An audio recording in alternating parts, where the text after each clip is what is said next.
comorbilidad. ¿Se acuerdan lo que les mencionaba que era la comorbilidad?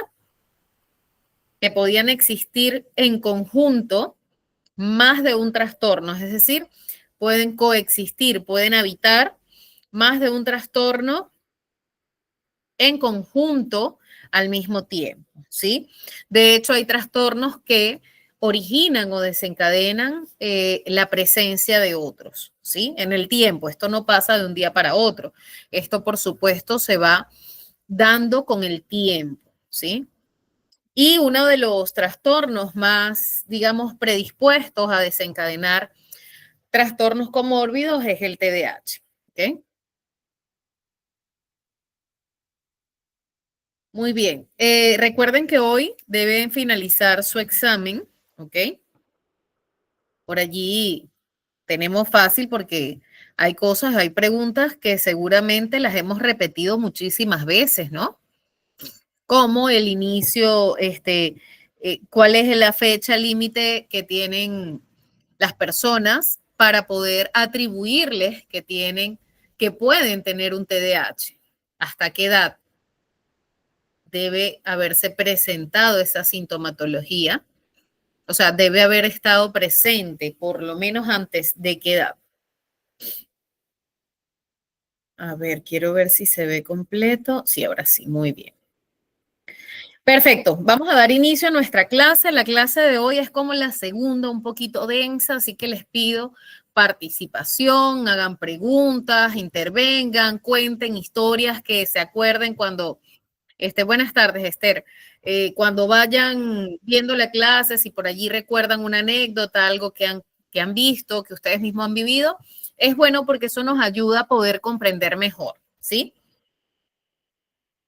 Muy bien, vamos a hacer un pequeño repasito primero de que tenemos por acá que el TDAH, bueno, es más común en los hombres, muchísimo más común en los hombres que en las chicas, ¿ok? Adicional a ello, bueno, las mujeres con TDAH tienen tasas más altas de una serie de trastornos comórbidos, ¿ok? Como la depresión, la ansiedad y otros trastornos, ¿sí? En este caso, el trastorno oposicionista desafiante ocurre en conjunto con el TDAH aproximadamente en la mitad de los niños que presentan una predominancia combinada, ¿ok? A ver, ¿quiénes recuerdan cuántas predominancias hay a nivel de diagnóstico?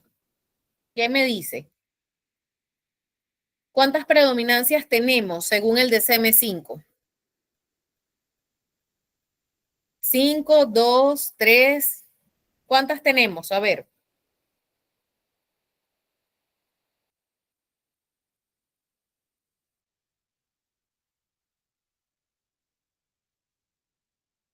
Uy, a todos se les olvidó. 4. A ver, ¿cuáles son, Esther? Cuéntanos cuáles son. ¿Cuántas predominancias tenemos según el DSM-5?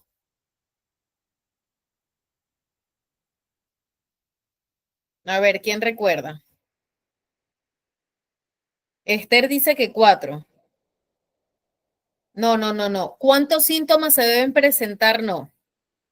Recuerden que la predominancia era TDAH con predominancia inatenta y qué otras.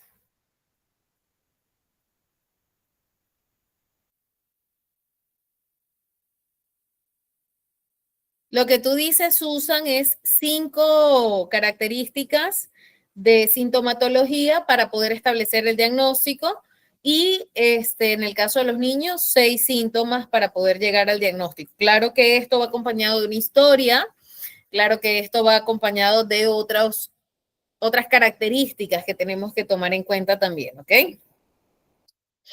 Ok, lo que les pregunto es, ¿cómo clasificamos la predominancia del TDAH? Sí, así es, Diego. Son 3 predominancias. Son 3, tal cual. Predominante inatento, predominante. A ver, ¿quién me dice la otra? Diego, adelante. Predominante hiperactivo, impulsivo. ¿Y cuál es la otra? Combinado. Muy bien. Esas son las tres predominancias que hay. Entonces, en la predominante combinada tenemos a la mitad de las personas que cursan este trastorno con un trastorno oposicionista desafiante, ¿ok? Y alrededor de una cuarta parte con la predominancia inatenta, ¿ok? Es decir, el trastorno oposicionista desafiante suele estar combinado en la mitad de los chicos que tienen una predominancia combinada y la cuarta parte de los chicos que tienen una predominancia inatenta también tienen una comorbilidad conjunta del trastorno oposicionista desafiante. ¿Ok? ¿A qué te refieres con que puede parecer impulsivo agresivo? ¿A lo de la comorbilidad?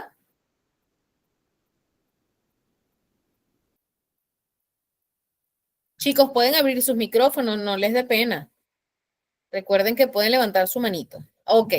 Sí, recuerdan que hablábamos de que la impulsividad no tiene nada que ver con la agresividad, más sin embargo, en lo que es la parte de oposicionista sí se puede dar cierta hostilidad en lo que es el trastorno oposicionista negativista desafiante. Esther, adelante. Sí, justo esa era mi pregunta. En el salón de mi hija hay muchos niños que tienen hiperactividad y al parecer podría ser que tuvieran TDAH porque son faltos de concentración y ellos también actúan de una manera muy desafiante con el profesor y con sus compañeros y han llegado a agredirse, ¿no? Ok, Entonces su mamá dice que están con un diagnóstico de TDAH, ¿no? ok. Y esos niños no pueden estar tranquilos. Entonces no sé si es que realmente es un tema de que realmente el niño tiene TDAH o tiene una falta de control paternal. Ok, ahí hay que evaluar varias cosas, efectivamente, hay que evaluar los límites en casa, hay que evaluar si tienen un diagnóstico, cómo están siendo manejados los chicos también, cuáles son las terapias que lleva, si ese diagnóstico tiene una comorbilidad, hay que ver muchas cosas, ¿no? Por otro lado, hay que ver el colegio cómo lo maneja. Recuerden que es un trabajo en equipo. Adelante, Esther. Una consulta. Yo tengo mi hija no con TDAH, pero tiene TDA y tiene dislexia Ok, al mismo tiempo. Y en este caso ella recibe terapias de aprendizaje y de concentración, ok. en el cual ella le dijeron de que su lateralidad tenía hasta cierta edad para poder madurar, ¿no? Los psicólogos Ujú. me recomendaron eso para que ella pueda tomar y asumir responsabilidades y todo. Y en el transcurso de estos 4 años, ella ha mejorado un montón en su tema de concentración y todo, pero a veces siento de que hay un retroceso. O sea, ella ya no maneja sus frustraciones mucho mejor que antes, pero a veces siento de que como que le tengo que volver a repetir a veces lo mismo, a pesar de pasar con terapias y con el psicólogo y todo, a veces parece de que como que hubiera un retroceso. ¿Eso es normal? Sí. Mira, primero, bueno, eso tienes que mencionárselo a los especialistas, esto que está ocurriendo, pero sí, completamente es propio del mismo trastorno que ellos por momentos se olviden de las cosas. Por eso es que siempre en lo que es el trastorno por TDAH, tu hija sí tiene TDAH, ¿ya? Con una predominancia inatenta, con una comorbilidad de dislexia, ¿ok? Que es un trastorno del aprendizaje. ¿Ok? También un trastorno del neurodesarrollo. Por eso te dicen que hay que manejar ciertas etapas, ¿sí? Mafer, dame un ratito. Ya te voy a responder mi corazón. Entonces, ¿qué pasa? Que acá tenemos que manejar lo que es la parte del trastorno de aprendizaje de la dislexia específicamente, ¿no? Porque es algo específico. Cuando es general es un poco más complejo y tenemos que trabajar en lo que es el TDAH con predominancia inatenta.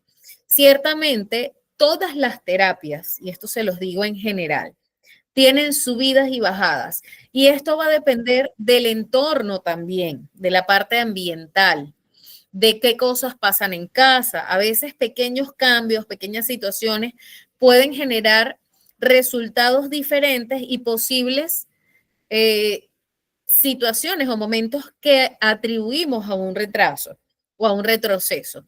Te recomiendo tener mucha paciencia y ubicar estrategias o pedirle a los terapeutas estrategias que tengan que ver con la parte de lo que es la llegada, del recordatorio, para que ella pueda cumplir ciertas actividades y que ella pueda, pídeles, de repente, no sé en qué etapa están de su terapia, pero de repente por allí reforzar lo que es el autorreconocimiento para que no solamente tú esté con ella reforzando, porque el refuerzo positivo ayuda bastante en los casos del TDAH. Ahora, no sé qué edad tiene tu nena también, hay que ver también eso, pero lo ideal es trabajar siempre la autonomía, efectivamente. Les comento, yo tengo un caso, es una familiar directa, que recién, bueno, yo supe toda la historia, a 9 años. Sí, se puede trabajar cierta autorrecompensa, pero más va a venir el refuerzo positivo de parte de los adultos, ¿ok? Pero igual puedes hablarlo, puedes ir manejando economías de fichas, cosas con poca información, no con exceso de información, porque si no, a la pobre la vas a marear. Es más, no la vas a marear, vas a hacer que se olvide de todo. Y esta persona tiene la misma edad que yo, es mi prima, súper chévere, o sea, íbamos casi que al mismo nivel. Bueno, por ciertas situaciones pasa que ella tiene TDAH, ¿verdad? Y tiene dislexia también, tiene algunos trastornos adicionales del aprendizaje por allí, tiene una comorbilidad bastante interesante. Resulta que actualmente ella trabaja como radiólogo, ¿ok? Que son las personas que hacen rayos X. En distintos países tienen un nombre diferente esta profesión, pero el caso es que se dedican a hacer rayos X, radiología, ¿ok? Entonces, ¿qué pasa? Que para este tipo de actividad, ella se aprendió tanto ciertas cosas que es súper ágil y súper funcional.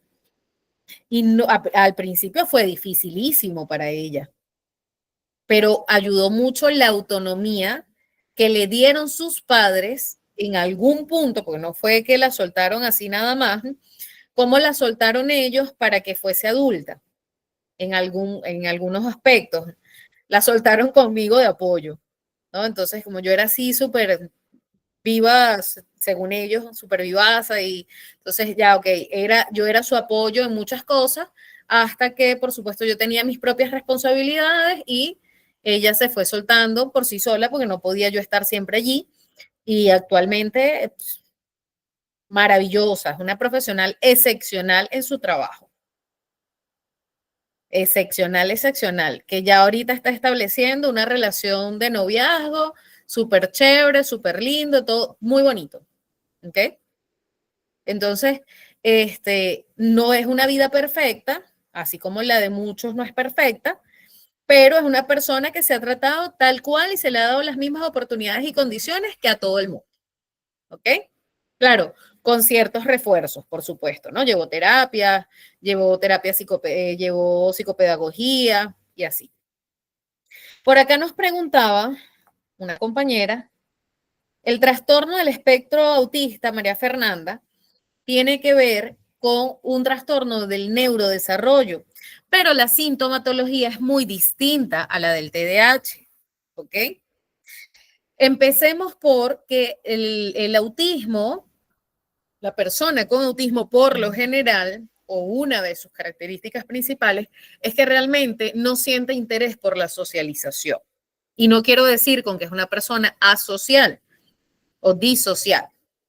Simplemente no es de placer, no es placentero para ellos la socialización. Hasta ahí lo dejamos porque estamos en TDAH. Pidan las clases de autismo. Perfecto, Esther, no para de nada, chicos. Tienen que intervenir. La idea es que intervengan. Más que nada es la solicitud de una sugerencia. Tengo un niño de 7 años, ok, autismo nivel 1, TDAH y TOC.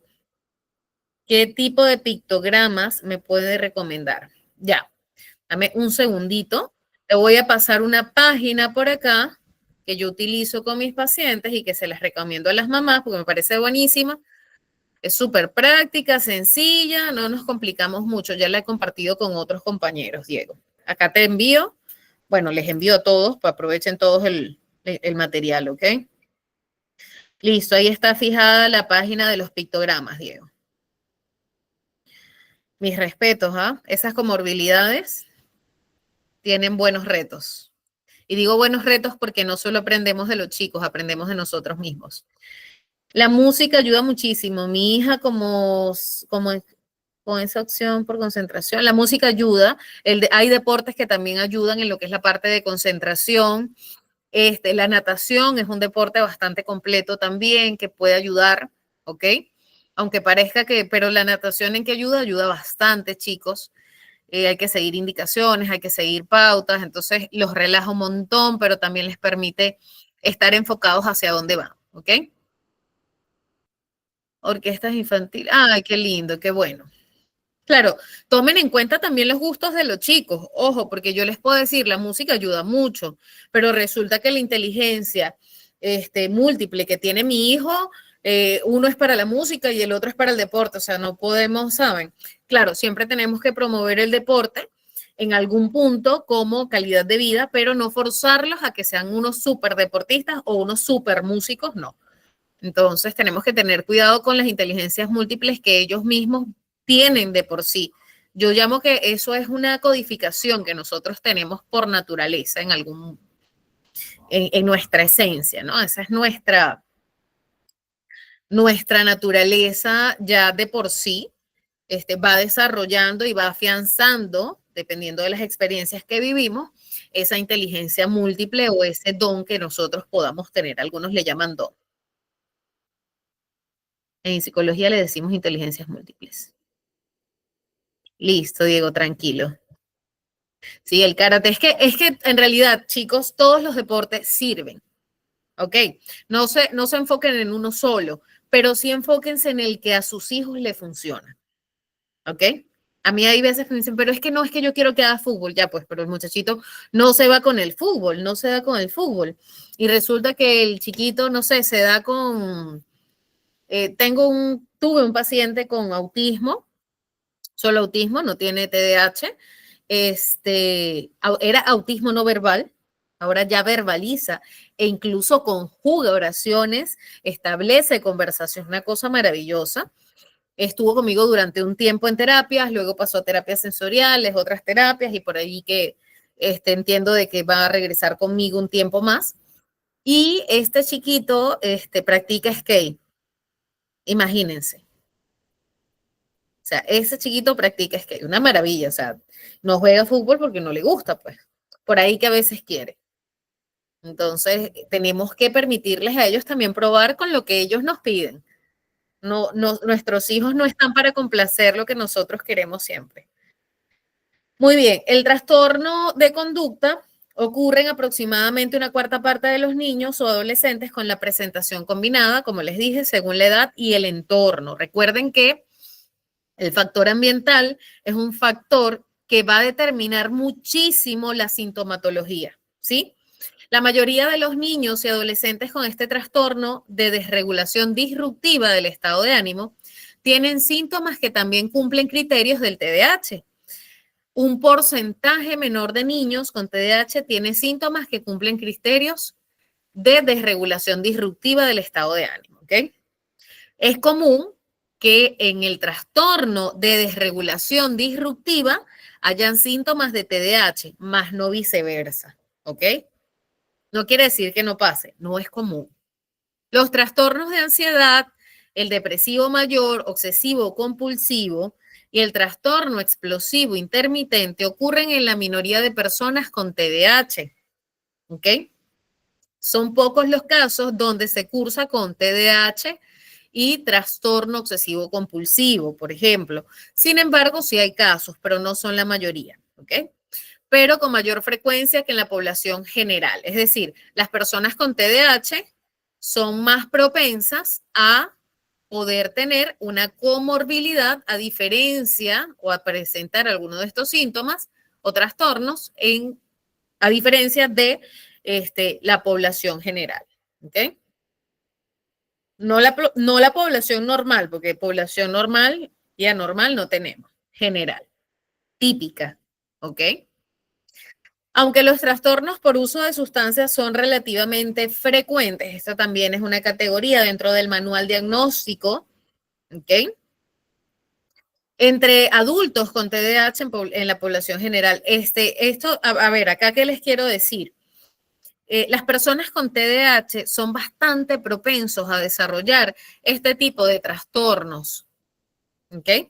De uso de sustancias. Son bastante propensos, ¿ok? De hecho, puede coexistir con perfiles de síntomas variables con otros trastornos del neurodesarrollo, como es el trastorno específico del aprendizaje, trastorno del espectro autista, trastorno del desarrollo intelectual, trastornos del lenguaje, trastorno del desarrollo de la coordinación o trastornos por tics, ¿ok? Es distinto al autismo. El autismo tiene movimientos estereotipados. El TDAH tiene movimientos excesivos y el tics son movimientos específicos en diversas situaciones. Es como los movimientos estereotipados, pero no clasifica para ser un autismo, ¿ok? No todas las personas que tienen movimientos estereotipados tienen autismo, ¿ok?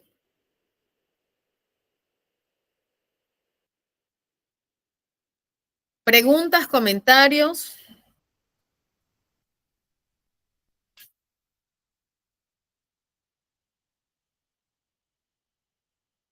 Se quedaron mudos todos. ¿Qué quieres que te explique, Verónica? Ok, ¿quieres que explique de nuevo la lámina anterior?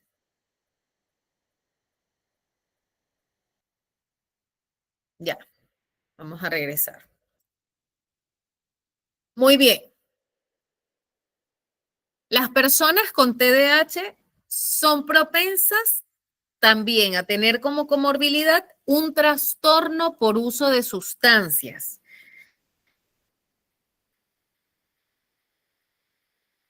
Ya, Susan, puedes ir al psicólogo primero, igual a ver, en el caso del TDAH y en el caso de muchos trastornos, por lo menos en los del neurodesarrollo, el diagnóstico es multidisciplinario, ¿ok?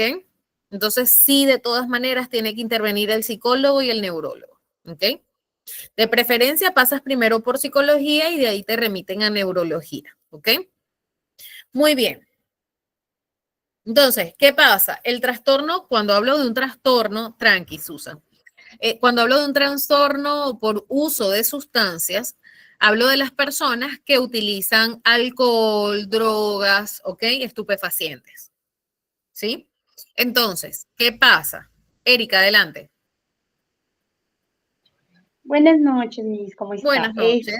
Quería como consultar algo. Desde hace días ya me va rondando y rondando en la cabeza. Yo tengo una pequeña que está en tercer grado. El año pasado yo fui su tutora.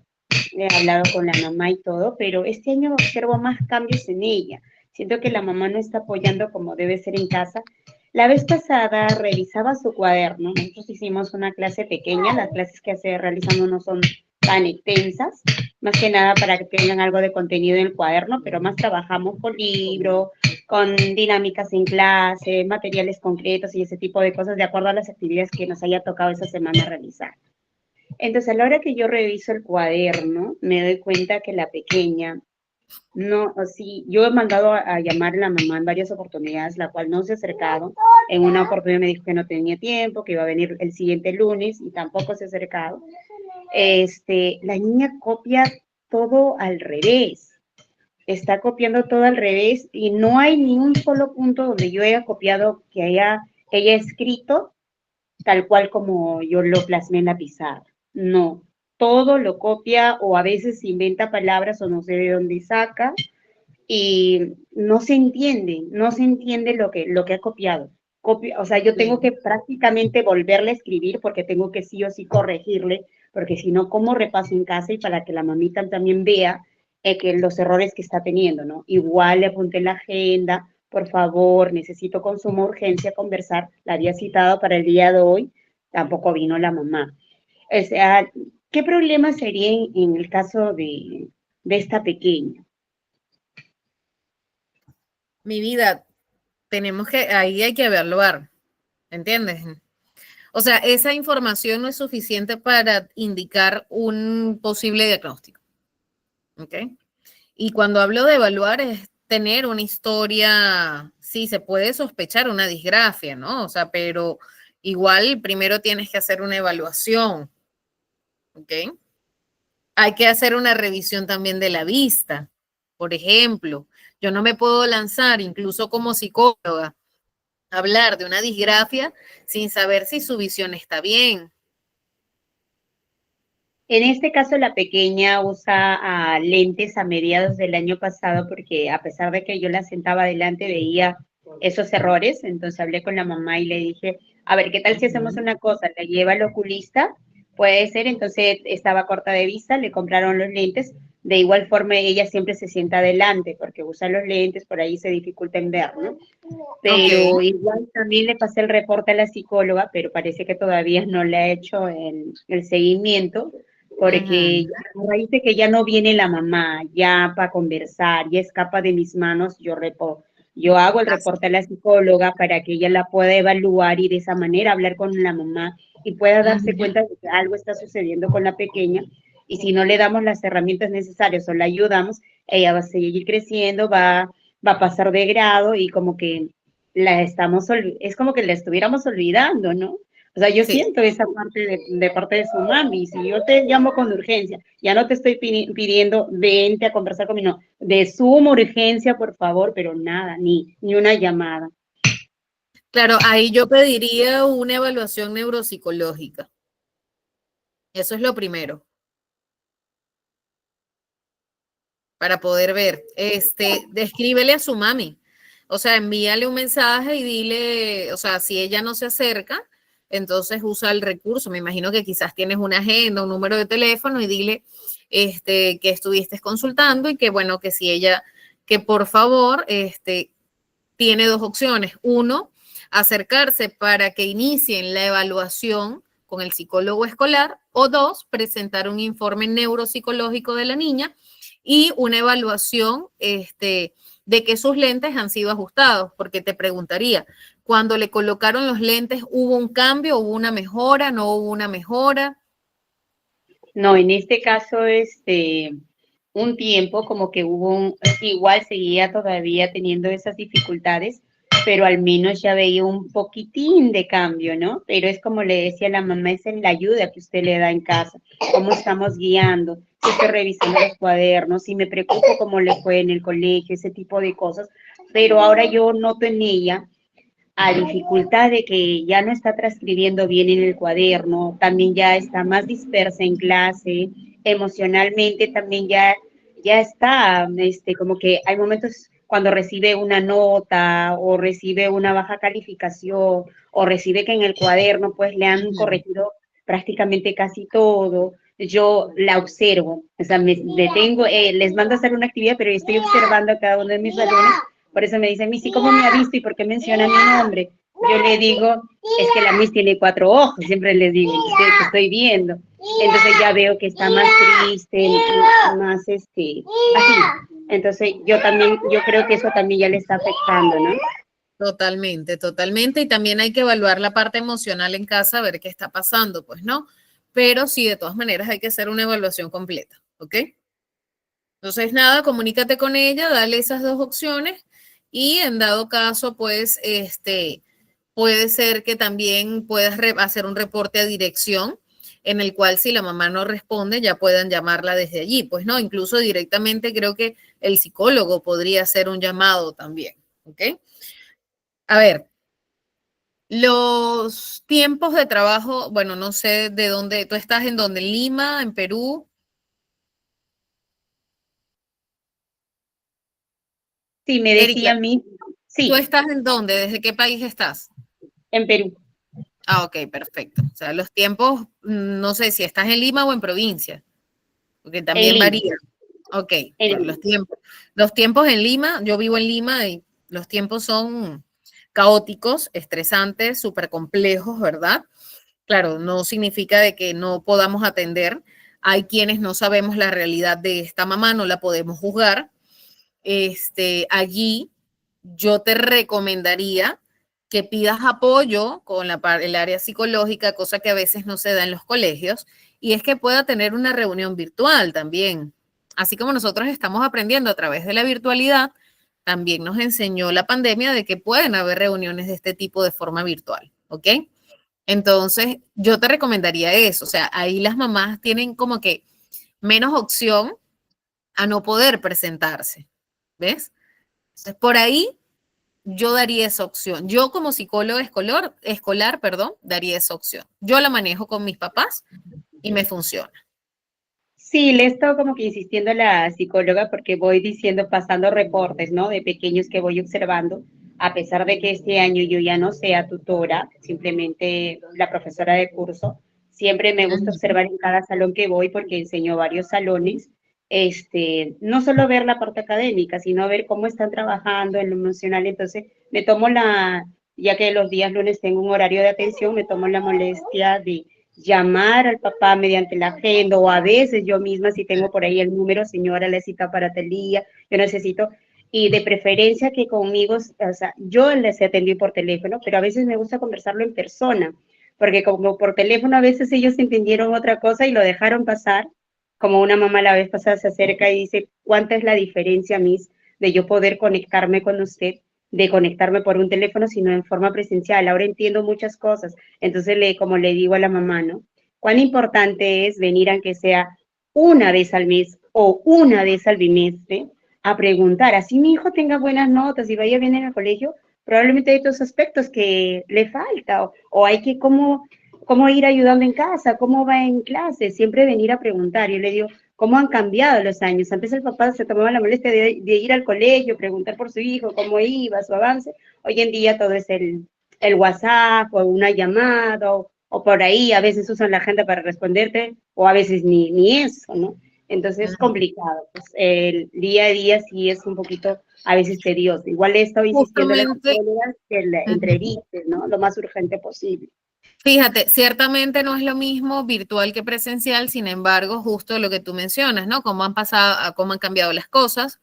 Y nosotros como seres humanos somos seres adaptativos.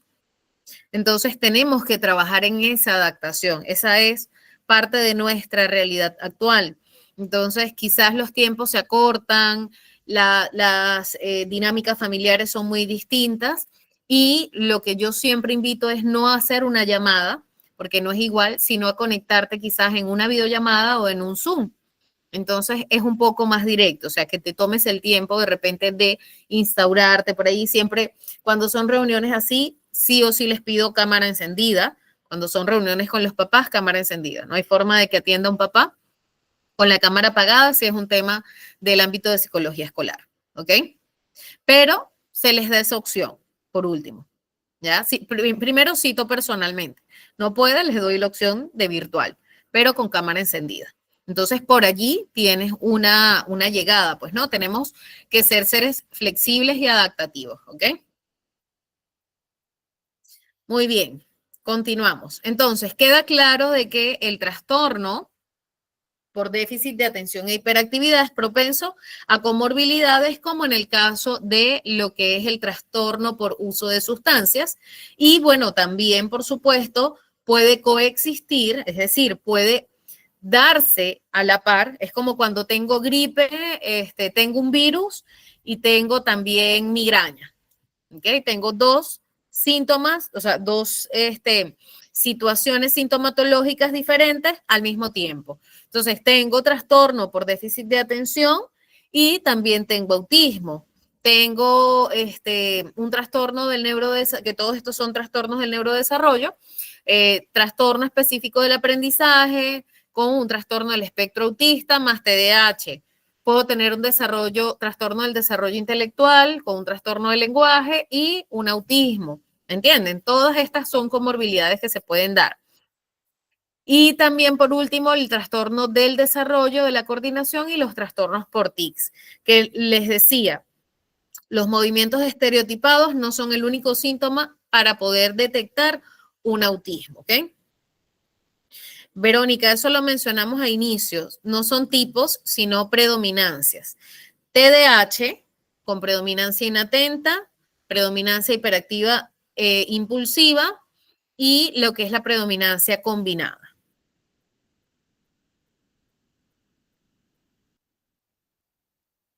Muy bien, chicos. Por acá tenemos también... De nada, Verónica. Ok. Uy, ¿qué fue? Se me salió. Ya. Ok, por acá tenemos también algo importantísimo. Entre el cuarto y la mitad de las personas que tienen un trastorno por déficit de atención e hiperactividad reportan dificultades para dormir. Los estudios van demostrando una asociación del TDAH con lo que es el insomnio, con el trastorno del ritmo circadiano del sueño y la vigilia, ¿ok? Hay una alteración, hay un trastorno de sueño que viene abrazadito al TDAH por lo menos en la cuarta cantidad de las personas con TDAH, ¿ok? Esto también tiene que ver con la respiración alterada durante el sueño y el síndrome de las piernas inquietas. No sé si recuerdan, anteriormente era muy común que mencionaran de que las personas que movían mucho las piernas, este síndrome de las piernas inquietas, se atribuía a la inquietud o a la ansiedad. ¿Ok? Se ha encontrado que las personas con TDAH tienen tasas elevadas de una serie de condiciones médicas, particularmente alergias y trastornos autoinmunes, ¿ok? Son muy propensos a lo que es un sistema inmunológico un poco, no quiero decir debilitado, vulnerable, ¿sí? Un poco vulnerable. ¿Por qué? Porque justamente la cantidad de energía que ellos invierten en estar atentos, en concentrarse, en sobrellevar el día a día, es demasiado alto y es sumamente agotador, aunque parezca que nunca se cansa. ¿Ok? Así que tenemos que ser bien cuidadosos. Otra cosa por allí, Erika, también que hay que ver con la niña, hay que ver herramientas pedagógicas para ver cómo se está manejando, porque si está afectando emocionalmente, algo está pasando en el colegio también, que no se maneja la parte pedagógica. Eso es importante, revisarlo, ¿no? Por ahí que lo puedas revisar con los docentes también. Listo, Muchas veces ministra. queremos, sí, a veces queremos que los chicos sean unos Albert Einstein lo más pronto posible. Sin embargo, bueno, no todos tienen las mismas capacidades, pero tenemos que descubrir cuál es el potencial de cada niño. No podemos explotar sus dificultades, pero podemos también fomentar que se potencie esas habilidades que sí tienen, ¿ok? Entonces, yo Y en digo, el bueno, caso de las evaluaciones, lo que yo he hecho, por ejemplo, como el resto de los niños que de los otros grados también ya la psicóloga ya los ha entrevistado, ¿no? Entonces se hace un examen distinta al resto, no con el afán de que, pues, oye, lo estemos como que por ahí discriminando, podría decir la mamá, ¿no? Sino con el afán de que ella tenga, porque la parte, por ejemplo, lo que es vocabulario, esa parte que son sencillas, con más imágenes, yo veo que ella sí lo puede resolver y a la hora que ve calificaciones buenas en su examen, ella se siente feliz, se siente motivada. Entonces, fue con esa finalidad cambiar un poco el tipo del examen, variar que al resto de los niños, ¿no? exacto. Sí, sí, de todas maneras, y ver el apoyo pedagógico, las terapias oportunas para la niña, hay que revisar, porque puede ser un tema del neurodesarrollo de todas maneras, ¿ok? Muy bien. Tenemos por acá una asociación con pensamientos o comportamientos suicidas, ¿ok? En cuanto a lo que es las personas con TDAH, es un factor de riesgo, pues, ¿no? En cuanto a lo que es la ideación y el comportamiento suicida en niños y de manera similar en la adultez, ¿ok? El TDAH se asocia bastante al mayor riesgo de intentos de suicidio cuando tienen comorbilidades con trastornos de ánimo, de conducta o por abuso o uso de sustancias. Incluso después de controlada la comorbilidad, o sea, incluso después de tratada pueden tener probabilidades de intentos de suicidio. ¿Okay? Por ahí hay que tener mucho cuidado. Ese cuento de el que dice que se quiere suicidar, solo quiere manipular.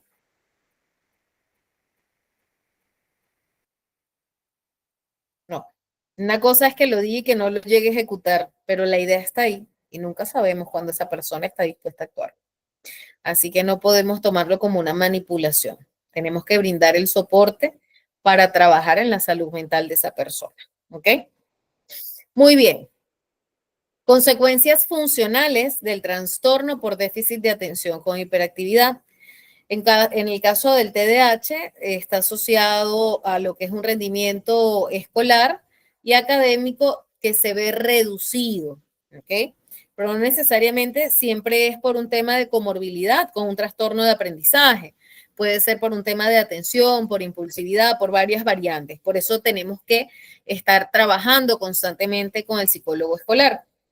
Los déficits académicos, los problemas relacionados con la escuela y el abandono de los compañeros tienden a estar más asociados con niveles elevados de síntomas de falta de atención, mientras que el rechazo de los compañeros y en menor medida lo que es la parte, las lesiones accidentales, que son mucho más propensas en el TDAH con predominancia hiperactiva impulsiva. ¿Ok? Mientras que el tema de el abandono de los compañeros se ve más en la predominancia inatenta, el tema de lesiones y estos accidentes se ve más en lo que es la predominancia hiperactiva impulsiva. ¿Ok? ¿Por qué? Porque las funciones ejecutivas que se suelen dar en una u otra son diferentes. ¿Sí?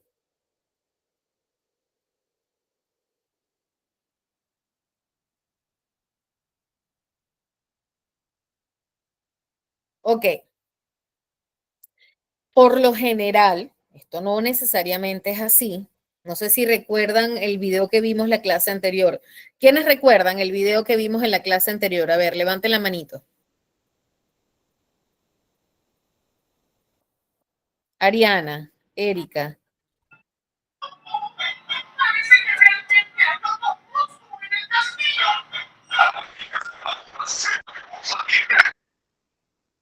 Chicos, por allí se activó un video. Lisbeth. Muy bien. Chévere. A ver, Lisbeth, cuéntanos. ¿Qué fue lo que vimos en ese video? Cuéntale a los que no estuvieron en la clase anterior un resumen del video de estas personas que tenían TDAH y cómo lo relacionas con el título de esta diapositiva, que es los adultos jóvenes con TDAH tienen poca estabilidad laboral. ¿Cómo lo asocias?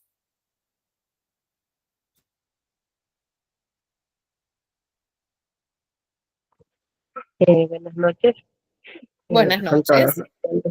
Sí, vimos el video pasado como ellos, ¿no? Ya en la etapa adultez, como ellos cuentan sus experiencias cuando no les habían detectado a tiempo su TDAH, ¿no? Algunos con hiperactividad, otros con déficit de atención. Y ahora, pues no, ¿cómo se puede, con el tema de hoy, la poca estabilidad, ¿no? Que no pueden, tienen varias dificultades para acomodarse al trabajo de ahora, ¿no? Y a esta vida también agitada por ser ellos un poco diferentes, ¿no? Ok. Sí, justamente una de las cosas que limita un poco a las personas en la adultez cuando no han sido tratadas con tiempo. ¿Qué pasó? Ay, discúlpenme. De un ratito.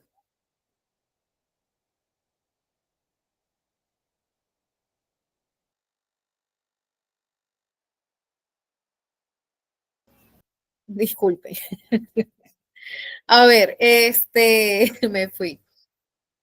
Les decía que para las personas que no han sido tratadas desde pequeños en cuanto a lo que es el TDAH, ¿verdad? Llegan a la adultez sin un diagnóstico, suelen tener inestabilidad laboral. porque se les hace muy difícil concentrarse, organizarse, priorizar, ¿entienden? Entonces, por muy que ellos hayan hecho consciente esto, que lo hayan trabajado, pueden tener mejoras. Sin embargo, lo más frecuente es la inestabilidad laboral, ¿ok?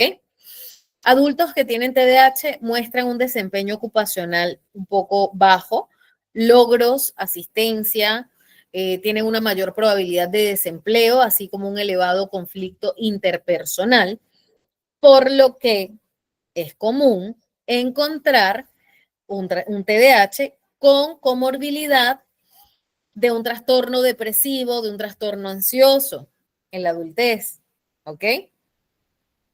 ¿Por qué? Porque, bueno, simple y sencillamente mi autoconcepto se ve afectado, por ende mi autoestima también.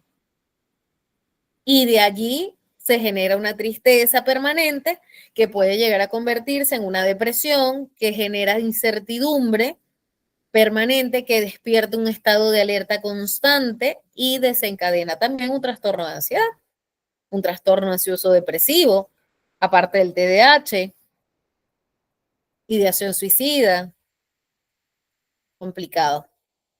En algunos casos también comienza el uso de sustancias o a veces comienza en la adolescencia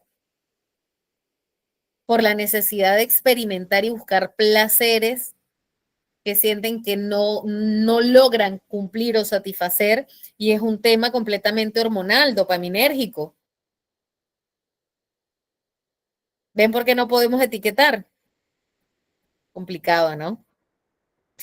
Muy bien, en este caso, los adultos suelen tener relaciones familiares que se pueden caracterizar con discordia, interacciones negativas. Estas personas suelen tener una autoestima mucho más baja en comparación a sus compañeros que no tienen TDAH, lo que les mencionaba ahora del autoconcepto, ¿no? Y el autoestima. Las relaciones entre compañeros a menudo se ven interrumpidas por el rechazo, la negligencia, las burlas de las personas con TDAH. ¿Por qué? Porque la persona se le olvida, tiene problemas de repente con la pareja porque se olvidó de una fecha importante, pero es que resulta que la persona es TDAH sin un diagnóstico. Ojo, no se justifiquen con eso, ¿no? Pero sí pasa, sí pasa. A mí se me olvida felicitar a veces a personas que quiero muchísimo y no significa que no las quiera, pero puede pasar. A una persona con TDAH le pasa más rápido, ¿ok? Los niños que tienen TDAH son significativamente propensos, perdón, a que sus pares sin TDAH, perdón, se me fue. Los niños son más propensos, ¿verdad?, a desarrollar un trastorno de conducta en la adolescencia o trastornos de personalidad antisocial en la edad adulta, a diferencia de las otras personas que no tienen TDAH en la infancia. ¿Okay? Son más propensos. Entonces, ¿qué determina que se llegue a una comorbilidad? Efectivamente, el ambiente. Y el ambiente no es la casa nada más. El ambiente es todo. Es la casa, es la escuela, es la sociedad. ¿Ok? Porque si yo estoy en una sociedad en la que el TDAH lo aprovecho para que sea marketing, para que sea ventas, para que sea otro tipo de cosas, donde yo tengo horario flexible, perdón, esa es otra clase que vamos a ver esa la clase la vemos el día miércoles. Bueno, no me adelanto. No me hagan que me emocione porque me adelanto. Ok, preguntas, comentarios hasta acá.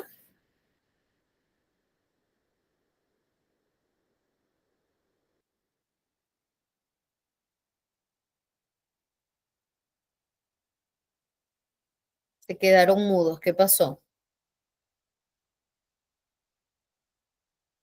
Chévere. No se quedaron mudos. Están más claros que el agua. Muy bien, también hay diagnósticos diferenciales, no solamente diagnósticos comórbidos, es decir, diagnósticos que coexisten. Ya ustedes saben, cuando les hablen de comorbilidad, quiere decir que son dos o más trastornos que existen en la misma persona al mismo tiempo, ¿ok? Entonces, ustedes se aprenden oye, pero ¿de dónde sacaste esa palabra? No, eso es lo más sencillo que hay en el mundo. Eso es como tener 3 enfermedades en una, pero aquí no hablamos de enfermedades, son trastornos, ¿ok? Muy bien, pero también tenemos que diferenciar. Tenemos que diferenciar la neumonía del asma. No podemos diagnosticarlos igual, ¿verdad que no? A ver, nos dice por aquí Diana, gracias Smith. El TDAH tiene que ver con el tipo de alimentación. El tipo de TDAH no tiene nada que ver con el tipo de alimentación, sin embargo, una buena alimentación puede mejorar los síntomas en el TDAH, más no significa que por la alimentación que yo tenga voy a generar un TDAH. No. Diana, tú estabas en la clase, uy, ya no me acuerdo, en la segunda clase. Tienen que ingresar desde el primer día, mis amores. Ahí está. Ya recuerda que no tiene que ver, o sea, no es un factor para el TDAH. Ya ahora sí la asocias, la respuesta. Por eso es que yo les digo, lleven la secuencia, quédense hasta la última clase, mis amores, en serio. Quédense porque nos va a ayudar bastante. Ok. Qué bueno, Diana. Chévere, vamos por acá. Uno de los diagnósticos que primero, el tipo de alimentación inflamatoria. O sea, eso de alimentación inflamatoria no, o sea, no la he escuchado, voy a indagar, ¿ya? A ver, la alimentación puede desencadenar predisposiciones que tenemos nosotros, ¿verdad? Eso sí, igual que el ambiente, es distinto, pero tiene que haber una predisposición, ¿ok? Entonces, por ahí hay que ver. Pero me parece interesante, podríamos indagar y lo traemos a debate en la siguiente clase. De intoxicación, ok, ya. Tranqui, también cuando escribo a veces se me va así. Causa un tipo de intoxicación. Sí, hay alimentaciones que pueden tener toxinas, ¿no? Entonces por allí de repente, ¿no? Pero hay que ver qué toxinas, ¿no? O sea, habría que ver qué tipo de alimentos come la persona para que llegue a tener ese tipo de intoxicaciones, qué toxinas libera para su cuerpo, para que se lo pueda transmitir también a un feto, ¿no? O sea, no creo que sea algo tan directo. ¿Ok? Sí, de todas maneras, la alimentación, como te digo, influye en los síntomas. Por eso te digo, o sea, no es un factor de inicio del TDAH, pero va a influir en un aumento o en una disminución de la sintomatología. ¿Sí? Perfecto, muy bien. En cuanto a lo que es el diagnóstico diferencial, uno de los primeros compañeros que tenemos que ver es si es TDAH o es un trastorno negativista desafiante. El negativista desafiante, como les dije, predomina más por esa negatividad, esa hostilidad, ese desafío, esa oposición, ¿ya? Mientras que el hiperactivo impulsivo va más a un hecho de actuar antes de poder pensar lo que va a hacer. El oposicionista calcula y piensa lo que va a responder o responde de una forma inmediata, pero con intención de hostilidad. ¿Ok? Disfruta la hostilidad en algún punto. ¿Ok? Ojo, que para hacer un trastorno hay otras cosas que explorar dentro de él, no etiquetemos tampoco. Trastorno explosivo intermitente también es otro que tenemos que identificar entre el TDAH y, o sea, lo que es la impulsividad como tal y el explosivo intermitente, que sí tiene un componente de agresividad. ¿Ok? Son dos cosas muy distintas. Asimismo, también tenemos algunos otros trastornos del neurodesarrollo, en este caso el aumento de la actividad motora que puede ocurrir en el TDAH. Se tiene que distinguir del comportamiento motor repetitivo que caracteriza los movimientos estereotipados y algunos casos del trastorno del espectro autista. Entonces, otro diagnóstico diferencial que podemos hacer que es mucho más sencillo, es el diagnóstico diferencial del autismo con el TDAH, ¿sí? Diferenciar también que, como les dije, los movimientos son muy diferentes, ¿sí? Por ejemplo, en este caso, el comportamiento motor, ¿sí? Suele ser fijo y repetitivo. Balanceo del cuerpo, morderse a sí mismo, mover alguna parte del cuerpo consecutivamente, ¿ok? Esos son movimientos estereotipados. Mientras que en el TDAH se caracteriza por movimientos, por diversos movimientos, por correr, por saltar, por moverse en el mismo lugar. Pues es como que se retuerce la persona en el mismo lugar, pero no hay un movimiento estereotipado, ¿ok? También hay que diferenciar de los trastornos específicos del aprendizaje. ¿Por qué? Porque se puede confundir el predominante inatento en muchos casos con un trastorno específico del aprendizaje, incluso hasta el hiperactivo impulsivo, pero más se da en el inatento, ¿ok? Hay niños que solo tienen un trastorno específico del aprendizaje que pueden parecer distraídos debido a la frustración, ¿ok? Falta de interés o capacidad limitada en funciones neurocognitivas. Por eso es que siempre es importante hacer una evaluación, ¿ok?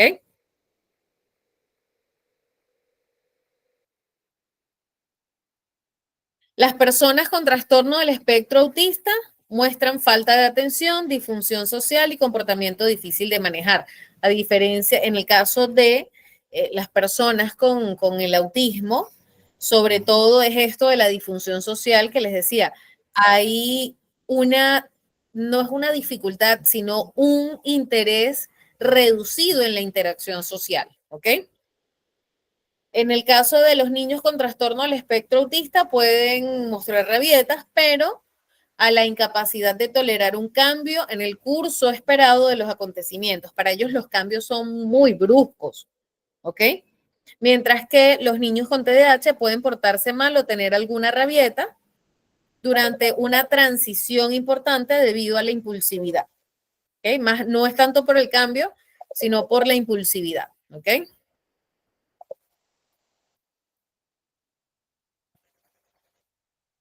Deme un segundito para colgar acá una llamada. Muy bien. Tenemos también que diferenciar el TDAH de los desórdenes del trastorno ansioso, ¿sí? Se comparten síntomas como la falta de atención. Una persona ansiosa puede tener dificultad para concentrarse, puede disociarse, puede tener falta de atención, esto no se atribuye a un problema de atención o memoria, sino puede ser olvidadizo incluso, pero no se atribuye a lo mismo que el TDAH, se atribuye a la preocupación, a los pensamientos constantes que se observan, ¿ok? Bueno, los pensamientos no los vemos nosotros, nos los cuenta el paciente, ¿ya? Por eso decimos que se observa. Las personas, ya seguro dice por ahí, creo que Diego, ¿quién estudia psicología? A ver, ¿quiénes están o quiénes son colegas ahorita que estén acá presentes? Ay, Estrella, aquí está, ya apareció, ya me acordé, Estrella, perdóname. No vaya a pensar, Estrella, un chiste interno de psicólogo, ¿no? Yo digo, los pensamientos se ven y ya. Hay que hacer una evaluación por ahí, unas alucinaciones por allí presentes, ¿no? Un delirio de esta profesora. Tengo delirios a veces también. Hay que disfrutarlos, no mentira. Una bromita.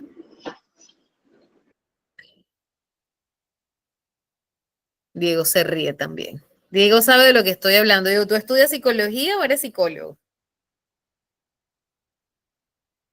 Chicos, no crean que porque, muy bien, colega. Acá, no crean los demás que no son psicólogos que acá todos somos importantes, solamente que es un chistecito de profesionales, ¿ya?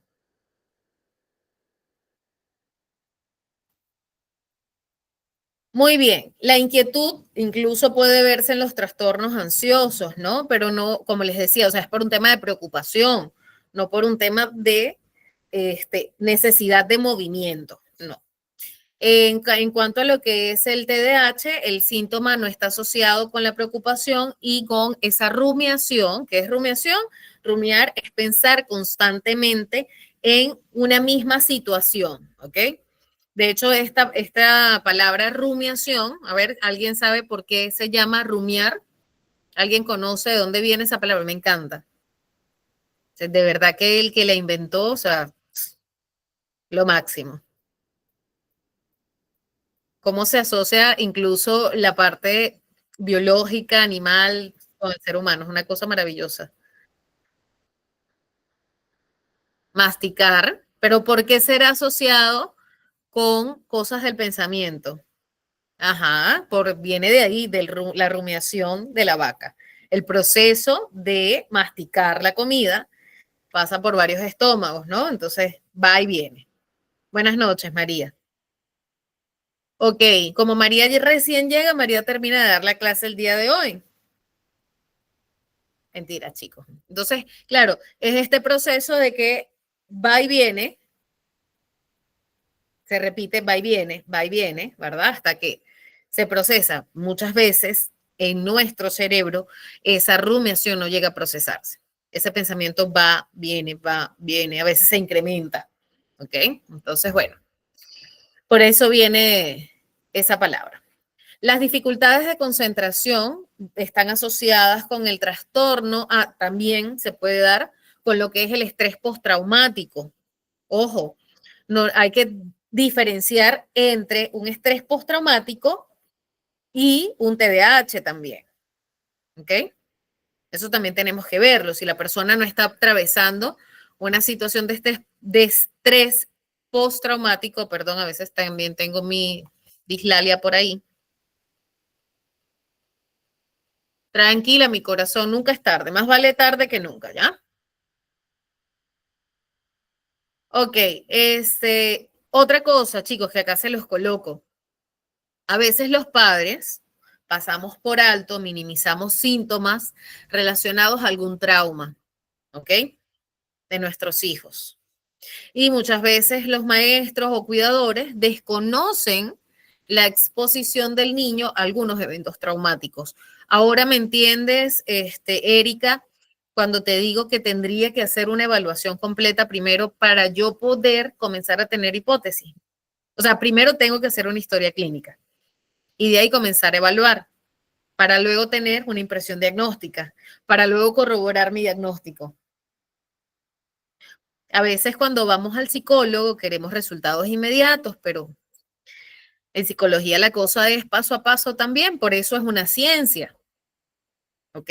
Tiene fases, tiene etapas,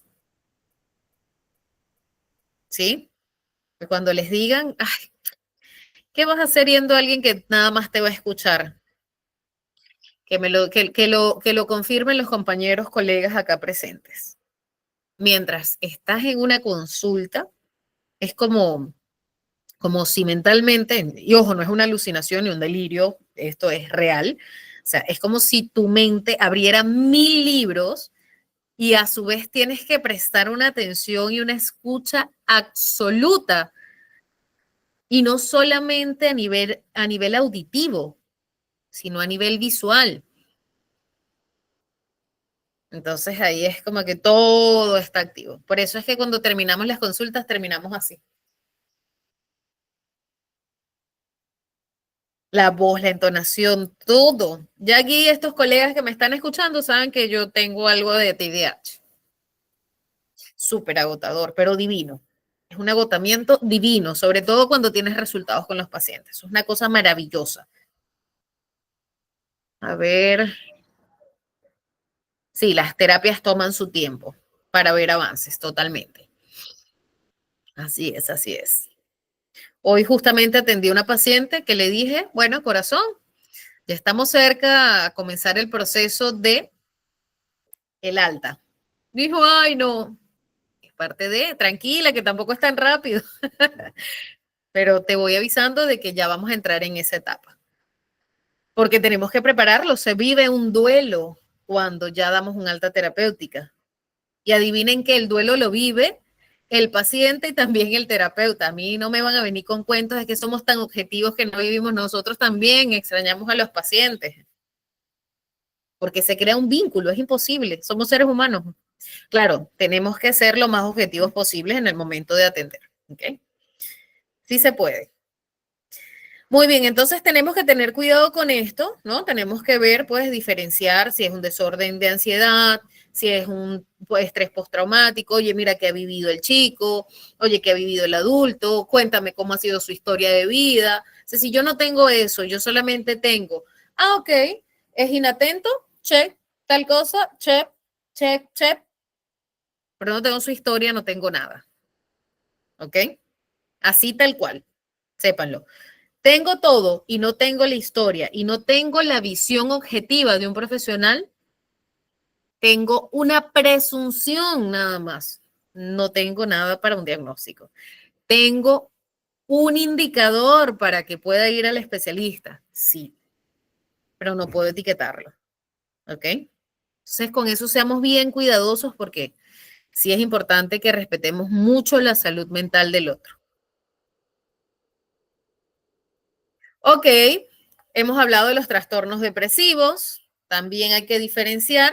¿Por qué? Porque, bueno, la persona cuando está deprimida tiene una incapacidad para concentrarse efectivamente, se olvida de las cosas, ¿ok?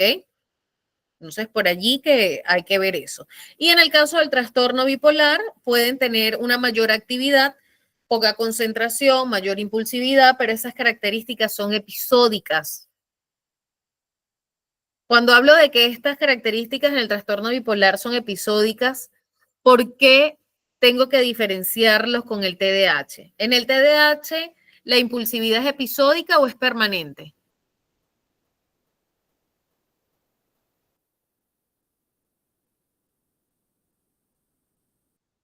A ver, Estrella, ¿es permanente o es episódica?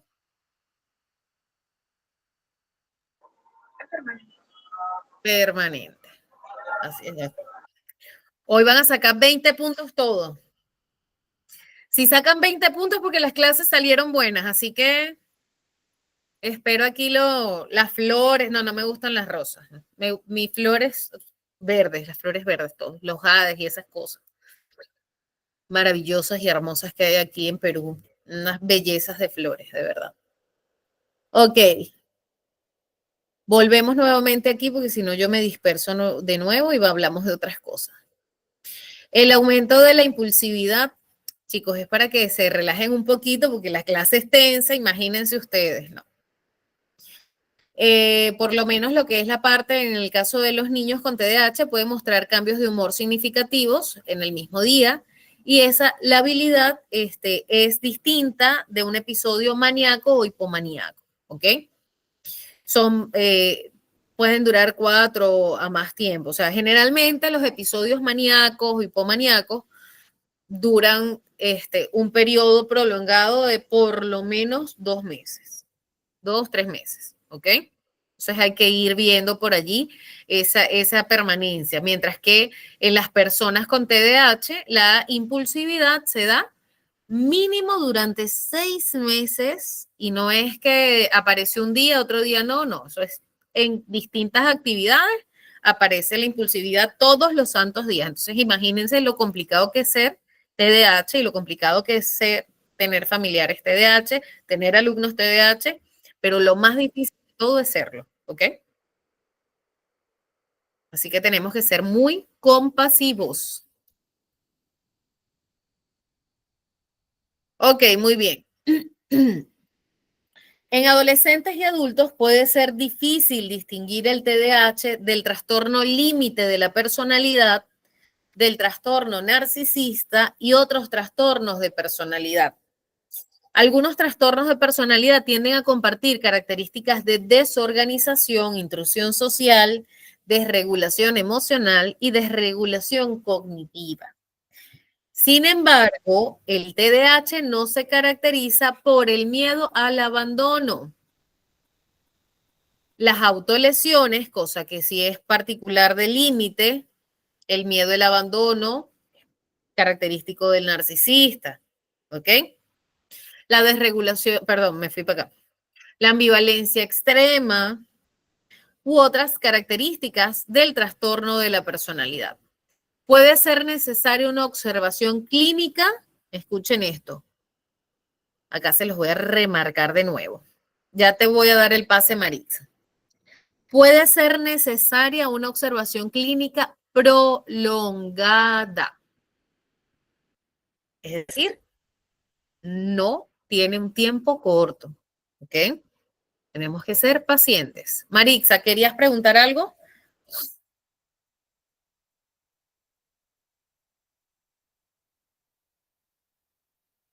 Bien, buenas noches. Buenas Sí, noches, corazón. ok, bien. Sobre todo este tema que estamos tratando, mi consulta es la siguiente. Es necesario conocer la parte teórica y conocer sobre todo con qué personas estamos tratando, ¿no? A partir de esta información.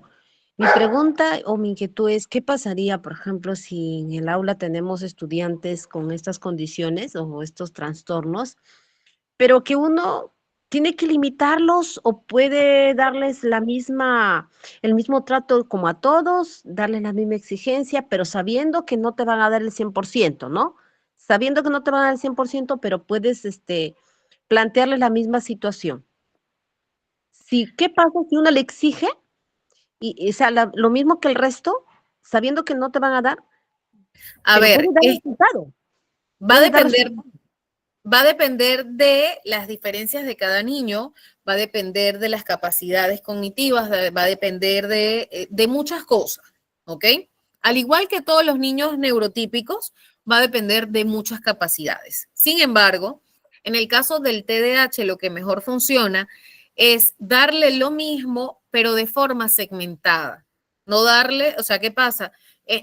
Incluso yo diría de que esto se debería aplicar para todos, no solamente para las personas con TDAH. A veces vemos una cantidad de tareas que se los juro, yo digo, Dios, o sea, ¿cómo pueden mandarle a estos pequeñitos una cantidad exagerada de tareas? Y ustedes deben conocer mejor que yo la currícula escolar. O sea, es de verdad una exageración, que no está mal si lo sabemos distribuir pedagógicamente. Es lo único que necesitamos, una buena distribución pedagógica. ¿Ok? Entonces, Bien. hacer un paso a paso. Si tú das un examen, por ejemplo, me están haciendo adelantar las otras clases, pero bueno, vamos a responderte esto. Si tú das un paso a paso, que sea, parte 1 de la prueba, resuelve tal problema, y ahí lo segmentas en 3 pasos el primer problema. Parte número 2 de la prueba, tal problema también clasificado en distintas cosas. Ok, eso puede ayudarle más al chico y puedes tú ver hasta dónde sabe. No todas las pruebas necesariamente tienen que ser escritas. Hay muchas formas de corroborar y confirmar que los chicos saben la información. ¿Ok? Tenemos que valernos de eso. De hecho, tenemos que ser, yo siempre voy en pro de lo integral. ¿Ok? Tenemos que tomar lo mejor de cada teórico para poder ser más efectivos. A menos esa es mi filosofía y es mi estilo. ¿Ok? Claro. Bien, gracias. Le decía esto o hago hincapié por lo que tengo en mi aula 3 estudiantes con ciertas condiciones. Tengo un niño que aparentemente está normal, pero cuando camina suele ponerse de puntitas para caminar, ¿no? Entonces es físicamente observable que sí tiene un trastorno o algo, pero cuando yo, por ejemplo, le pido, ¿copiaste lo de la pizarra? Sí, me dice, ¿no? Y le hago preguntas, ¿y qué entendiste? Me siento a veces con él, ¿y qué entendiste? Y me responde perfectamente bien, ¿no? Es un niño que cognitivamente es bueno, en comparación a otros que son sanitos, sanitos, y solo copian por copiar y lo que quieren es salir corriendo al recreo, ¿no? Hablo de estudiantes de 13 años. Y a veces, por ejemplo, yo trabajo exposiciones, soy una profesional en el área de comunicación, trabajo exposiciones, temas que yo ya sé o temas que ellos ya lo tienen. con la intención de que ellos puedan expresarse. Lo que estoy buscando es que ellos pierdan el temor, la vergüenza y adquieran confianza. Mientras más seguido salgan, mejor, al frente. Entonces, yo le digo, a ver, ¿tú entendiste esta parte? ¿Ya lo estudiaste? Sí. Le digo, ¿y de qué se trata? Empieza a contarme. ¿Y quieres salir al frente a contarlos? Ya. O sea, nunca se hace para atrás. Nunca. Siempre me dice ya. Pero el hermano, porque sí tiene un hermanito que estudian ahí también, los dos, eh, él no camina de puntitas, él camina normal, él corre normal, todo. Pero él más bien lo observo que es lento para aprender, no responde a las preguntas adecuadamente, solo sonríe, a veces me contesta para ahí una que otra cosa, pero no tiene nada que ver con el tema. Y solo Ok. me sonríe. Entonces ahí veo la diferencia, ¿no? Que el niño que físicamente se nota, cognitivamente es muy bueno, y el otro, no. Ahí veo la Fíjate, ahí, diferencia. allí es donde se rompen los paradigmas, ¿no? O sea, porque no se trata de que uno sea sano y el otro sea insano, ¿ok? Tenemos que ver bien eso. El hecho de que camine de puntitas no necesariamente es un indicador. Hay que evaluar completamente para poder saber si es que hay alguna condición o no la hay. O sea, ese indicador no es único para saber que hay un trastorno, ¿ok? Claro, porque tiene su forma de escribir, todo, o sea, ya su lentitud para hablar. O sea, te responde bien, pero es lento para hablar. Te escribe, por ejemplo, lo que normalmente sería media hojita, ella lo hace en hoja completa, hoja y media, ¿no? Entonces su forma de escribir todo, pero sí se entiende. Lo entiendo porque Ahí, yo siempre me siento con él. Estoy que lo ok. observo, observando como Allí es un importante pensamiento. la derivación para poder mejorar en ambos casos, te diría yo incluso, ¿ok? Al Claro, especialista. yo he Ahí tenemos solicitado que derivar. porque claro, trabajamos por tutoría. Yo no soy tutora del aula, pero en esa aula sí veo esos casos, no es en mis tutoriados, no lo es, no en otra. Pero yo sí le hablé a la tutora, incluso también hago esas derivaciones en otras secciones y lo he hecho. Y no, los padres de familia ya han traído el documento que tienen, ellos ya tienen una condición y todo lo demás. Y Ujú. le dije, yo hablé con la mamá, le dije, le digo con todo respeto, le digo, ¿quiere que lo trate igual que el resto, de una forma especial? Porque el cuidado de su nota, le dije, no se preocupe, la nota ellos ya tienen una nota calificativa que ellos están aprobados. Pero yo me refiero a la condición, al, digamos, al trato, al aprendizaje, al proceso. Eso es, porque las notas es, para mí no es un indicador de que sabe o no sabe. Las notas simplemente aparecen, ¿no? Pero lo que yo quiero es que se aprende o no aprende y cómo va a Mm, aprender, el proceso es lo que me importa, ¿no? claro. Y Ahora, otra cosa importante aquí, Marixa, que me has hecho recordar por lo que vivo yo también como psicólogo escolar en un colegio, es no olvidarnos de que tienes un grupo total, ¿no? Y de que allí influye la inclusión. De hecho, en la siguiente clase vamos a hablar de inclusión, porque es importante no diferenciar en algún punto, pero sí saber cuál es la forma en la que podemos tratar a cada uno de nuestros estudiantes, ¿ok? Entonces, por ahí que vamos aprendiendo poco a poco. Todos los días aprendemos algo nuevo y de ellos también podemos aprender, ¿ok? gracias, muchas gracias. Gracias a ti. Ok, perfecto. También hay síntomas que son inducidos por medicamentos, chicos, que tenemos que diferenciar. Por eso es importante la historia clínica completa. Trastornos neurocognitivos que también tenemos que nosotros ir ubicando. Ahora, Patricia. Quería hacer una consulta porque, como estaba empezando, hablando la colega, yo también tengo un niño que parece, ¿no? Que no tiene ninguna condición, pero luego cuando uno es demasiado calladito, o sea, ¿no? Cuando está en clase, pero cuando está en el recreo, no, si gritas, salta, pero no habla casi, solamente grita. Y pues yo tengo niños de 4 años, Ok, pero eh, cuando recién le pregunto algo, o sea, por ejemplo, hemos hecho algún cuento cortito y llevo las fichas grandes, ¿no? Ay, digo, se me enteraron, ¿ahora qué hago? ¿Cómo ha empezado el cuento? Cuando él empieza algo, o ya sea de matemática, que tiene que clasificar, por ejemplo, en grupos, ¿no? Por color, qué sé yo, o qué podemos hacer, ¿no? ¿Qué pasó? ¿Se enteraron? ¿Cómo podemos ordenar esto? Al inicio él no lo hace, pero ya cuando le digo, uy, entonces te quedas pensando y luego después participas, ¿ya? Cuando ya ve que participan los demás, él ya copia, pero cuando tiene que responder de su propio criterio, no lo hace. O sea, no puede, ¿no? Ya se aprendió, o sea, cuando le digo su nombre, ya sí el de Paporreta dice cómo se llama, ¿no? Lo que ya ha aprendido ya lo dice de Paporreta. Pero cuando es algo que él tiene que pensar, ¿no? Utilizar su criterio nunca puede, ¿no? Ok. Pero le he Mira, pedido a la allí, mamá el ujú, diagnóstico, ya le he mandado desde el inicio de año, pero todo el año me ha estado diciendo, no, sí lo estoy evaluando, pero todavía no. ¿Cuánto se demora un diagnóstico? mi vida, Porque pero no, tiene 4 años, ¿verdad? sí, tiene 4 años. Tiene que esperar hasta los 5 para poder hacer una buena evaluación. Ah, ya, Ujú. ya.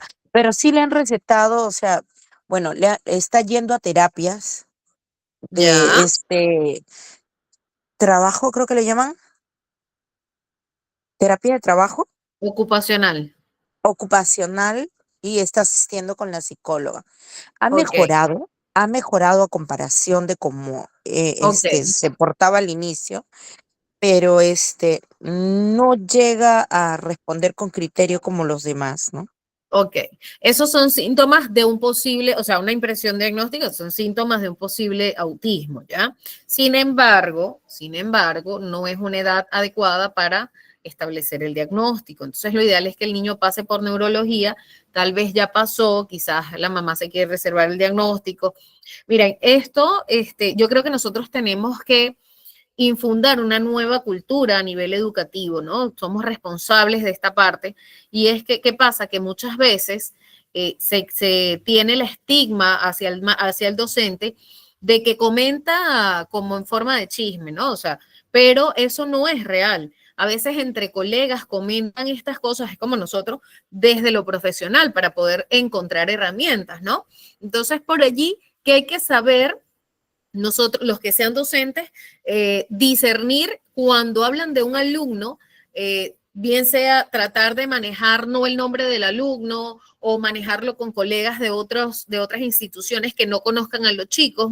¿Para qué? Para que sean un poco más objetivas ese feedback que ustedes buscan y que los papás comiencen a sentir más confianza. Para mí es importantísimo cuando un papá siente confianza en el docente, ¿ok? Entonces, por ahí que tú puedes de repente hablar si juzgan a los docentes y los puedo entender a los docentes y a los papás, porque yo estoy en ambas posiciones. Pero allí, ¿qué podemos hacer de repente, Patricia? Comenzar a establecer un vínculo con los papás y, oye, mira, ¿sabes qué? Yo sé que a veces no nos gusta conversar, sin embargo, o sea, lo que quiero es poder brindar más herramientas al chico. Dile a los terapeutas que lo atienden que me envíen recomendaciones. Ya por ahí ellos van a sentir la apertura y tus ganas de ayudar al niño, ¿ok?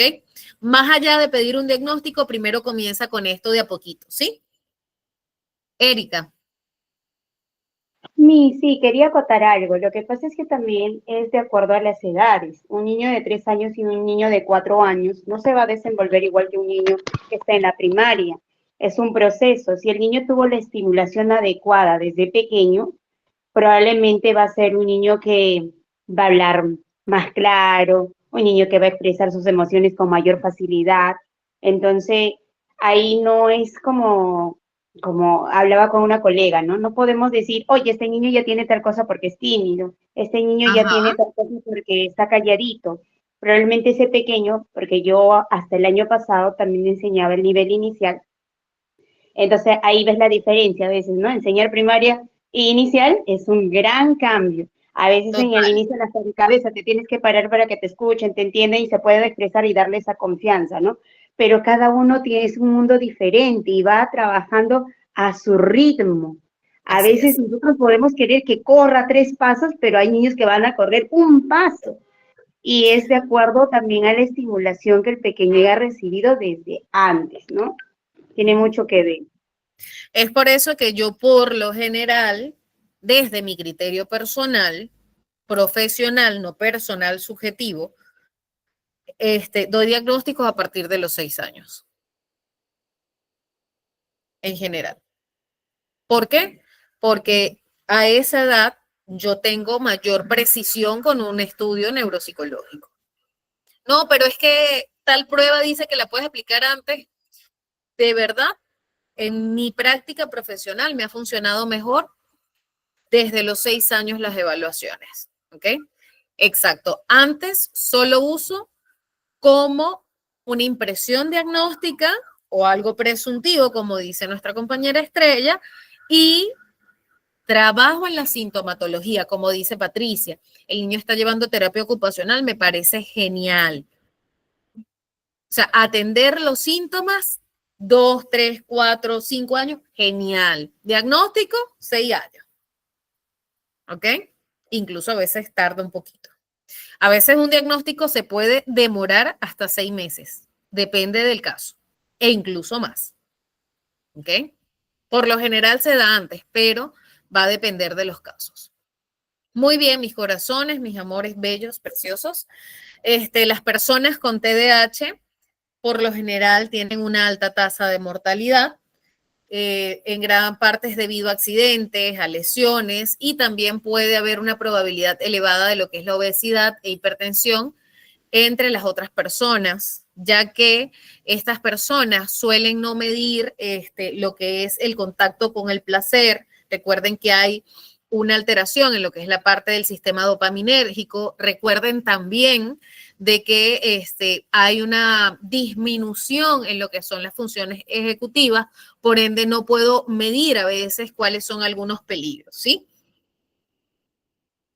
Entonces, eso es importantísimo que lo tengan en consideración.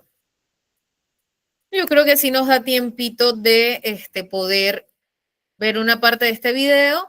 Les digo de una vez, no tiene una alta calidad, pero yo, como siempre les he mencionado, no elijo los videos por calidad de video, sino por calidad de información.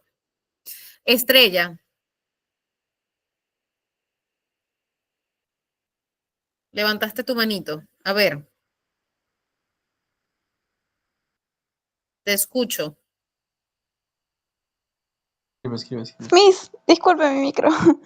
Me hizo una pregunta. Usted acaba de dar un punto, ¿no? De que, no sé si entendí bien, era la dificultad para sentir placer, eso dijo, en cuanto al TDAH. A ver, tenemos alteración en lo que es la parte del sistema dopaminérgico, ¿sí? Entonces, sí. la búsqueda de placer es mucho más constante en las personas que tienen TDAH, ¿ok? Por eso es que ellos pierden la motivación más rápido y se dispersan Ok. también. Recuerden Ajá, que también ya. hay un tema en las funciones ejecutivas. ¿Sí se comprende esa parte? Sí, Miss, sí, claro. Perfecto. Que tengo aquí pura gente maravillosa. Ok, ya les voy a compartir el videito, denme un segundo.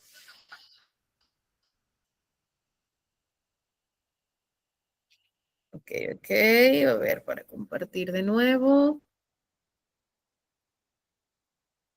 Presten mucha atención. Este es un ejercicio de atención y concentración, este video, ¿oyeron?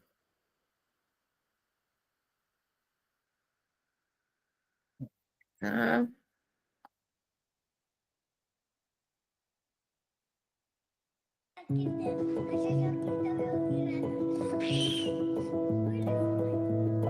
Bones, en Xevi, a part de l'Aniol Loguet, un nen detectat de TDA amb 6 anys. Jo també ho havia sigut des de ben petit. Segurament soc de les primeres generacions de medicats de TDAH. El fet de començar a caminar prematurament, a córrer directament, per dir-ho ràpid, no tenir perills, no veure els perills. És a dir, si jugava a pilota al jardí de casa se li colava, s'anava a la carretera a buscar, no mirava pas ni a la carretera ni tampoc reaccionava a perills, vull dir, inclús podia passar un cotxe i no reaccionaria. vam anar amb un psicòleg que vam començar a investigar i la veritat és que ho quadrava tot. La manera de ser ell, la manera com reaccionava davant dels perills, la manera com gestionava el seu nervi, i em recordava molt a mi. En moments que necessites estar concentrat, que és difícil. És com que tens mal a les cames, no pots estar sentat. Jo crec que ara no és que em costi més. Una mica sí, però no és que em costi més. Li costen més uns altres nens que jo. Quan surto al pati m'agrada perquè és com que cremo una mica i és com que descanso d'estar tancat. Les coses que no es veuen són inexistents per la majoria, només el que ho pateix. I jo crec que falta molta pedagogia, molta gent a les escoles, inclús els companys, nens a les aules, a les escoles, acompanyaments, reforços, recursos per tenir tot això, perquè si no seran estigmatitzats sempre més.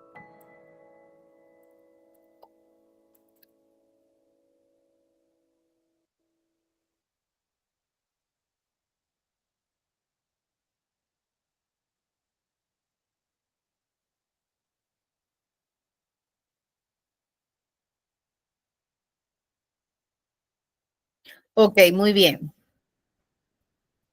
Igual, Smith, tienen el enlace del video para que lo puedan ver con calma, ¿sí? Porque ya estamos con el tiempo. Y por acá quiero despedirme respondiendo a María, que dice, tengo curiosidad desde que empecé a estudiar psicología, porque antes no se sabía todas estas enfermedades psicológicas como las que estamos estudiando ahora. En realidad sí, están en el DSM-5 desde hace muchísimos años, ¿ok? Han ido variando ciertos nombres, ciertas sintomatologías. En el TDAH se mantiene la mayoría. Sin embargo, ahora, desde hace un tiempo para acá, tenemos un recurso que antes no había, que es la tecnología. Había una resistencia a la salud mental, cosa que ha ido aumentando, que se ha ido disminuyendo, perdón, esa resistencia. El estigma se ha ido disminuyendo, ¿sí? Entonces, por eso es que yo digo, oye, la tecnología, o sea, el aparato, la adicción en sí es la que es dañina. Sin embargo, la tecnología propiamente tenemos que aprovecharla, ¿sí? Tenemos que aprovecharla a favor y este es uno de los tantos motivos por los que ahora se conoce más, ¿ok? Así que esto siempre ha existido. Brad, te permito tu pregunta o comentario para despedirnos porque les toca también responder su examen, chicos. Buenas noches, licenciada. Una Buenas consulta. Donde yo estoy haciendo ahora mis prácticas, hay un niño que demasiado se tuerce la muñeca de la mano y entonces yo le digo, no lo hagas eso porque te estás lastimando a tu cuerpo. Entonces, ¿qué hace él? Se va a otra mesa, en la otra mesa igual quiere hacer con los otros compañeros la misma cosa que él está haciendo con la muñeca de su mano. Y entonces cuando le digo, no lo hagas, que vas a tener problema con sus padres. Entonces, el niño empieza, de lo que está así calladito, me empieza a hablar, cosas que no tienen sentido, licenciada. No sé cómo los padres, no sé cómo lo tratarían a él, lo llevarían a un especialista, no sé, porque hay padres que, en realidad, sus papás están muy descuidándose del niño. Ok, mira, en Esa es mi ese caso pregunta. tendrías que remitirlo a alguna evaluación con psicología escolar y ella vería si tiene que derivarlo a psiquiatría infantil o si es por psicología, pero por lo general hay que ver, o sea, esa dispersión a ver a qué se debe, pues no, pero primero que pase por psicología escolar y de ahí lo deriven al especialista que corresponda, ¿ok? Gracias, Miss. Tranqui. Muy bien, chicos, ya hemos llegado al final de la clase. Espero verlos en la siguiente clase. Vamos a tener muchas herramientas, mucho más tiempo para conversar, para debatir. Así que espero que tengan una excelente noche y les dejo con el área de coordinación. No les quito más tiempo, no les robo más tiempo.